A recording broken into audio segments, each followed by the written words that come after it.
Hey guys, today I'm going to show you how to flip this laundry room.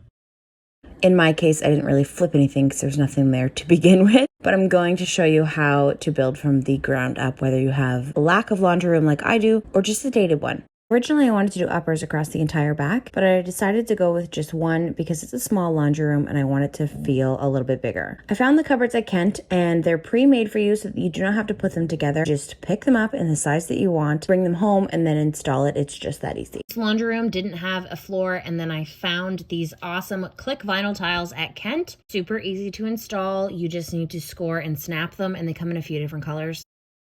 I had some leftover hardwood from the butcher block island top that I built, so I'm going to use that for the bracing. Don't eat my head off that you're seeing hardwood be covered up.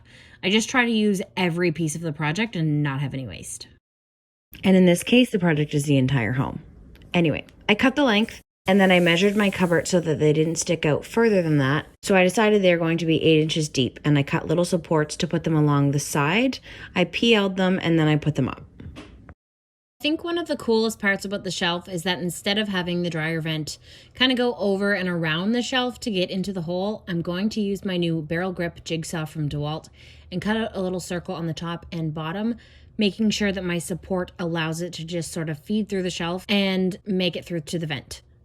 These sort of things can't be avoided in the laundry rooms, especially in the basement. If this laundry room was upstairs, then you'd be able to feed it out the back. I wouldn't suggest spray painting it because these vents move a lot and they do accumulate a lot of heat when the dryer's going.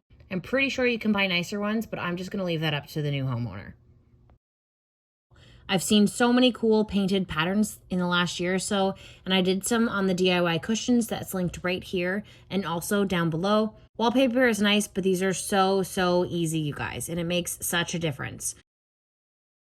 I want to put the pattern on before I finish the shelves, so I started with painter's tape and then I leveled it out and I was extremely precise, but I quickly realized that in this particular pattern, it's not necessary because no one is going to know if they're leveled. My hand's not leveled as I'm putting the brush strokes on.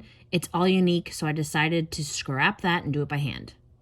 If you are doing a bit more of a precise pattern, go ahead and graph it out, but we're not, so it's even easier.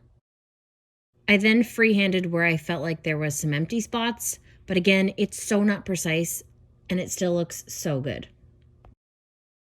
So for the shelves, I always like to put the top and bottom piece on first because then I can add a solid piece on the front that will cap both of those ends, and it looks more like I put a solid piece of wood up there. Oh, and yeah, I like to jump around a lot. So instead of finishing that, I actually decided to start on the wall. My thought process on this was it's going to take a couple of hours for the glue and the caulking to dry and be ready for paint. So if I started, then I allowed that to happen, I'll buy myself some time and I can go back to the shelves, you know?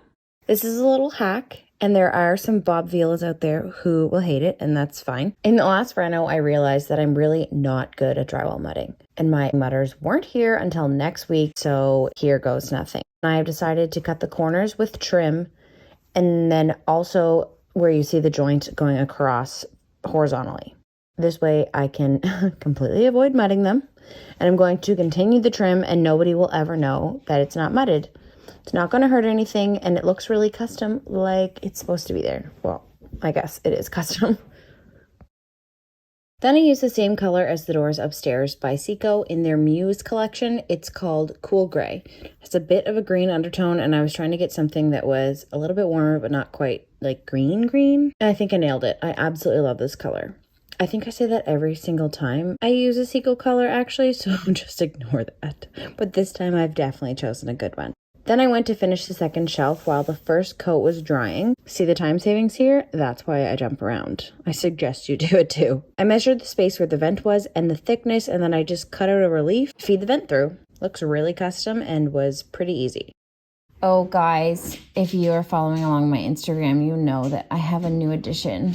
Her name is Fel, which is Pepper in Iran. We actually rescued her from Animal Rescue Coalition. And I'm so in love. We had a little bit of a rough go in the beginning. I think all of the travel, she was confused. She's like, where am I? Everything smells different. But now she's doing so much better and we absolutely adore her. So she's probably going to be in a lot of my videos because I have decided that she's going to be a carpet dog. She's going to come along with me. She is my right-hand woman, front seat driver. Has anyone watching this rescued dogs? It just fills my heart with joy. Every time I look at her, I'm like, I can give you such a nice home. Anyway, okay, back to the laundry room. The Seco is drying, and then I installed the hardware on the doors. I put the 2 end pieces on the shelves. See what I mean about hiding the top and bottom pieces? And now it just looks like one piece of wood. The entire reno is not finished yet, and Joanna from Stage for Upsell is going to be in to stage the entire home. But for now, to get an end shot of the video, I just raided my house with my own decor. The laundry room is finished, and it was under $500.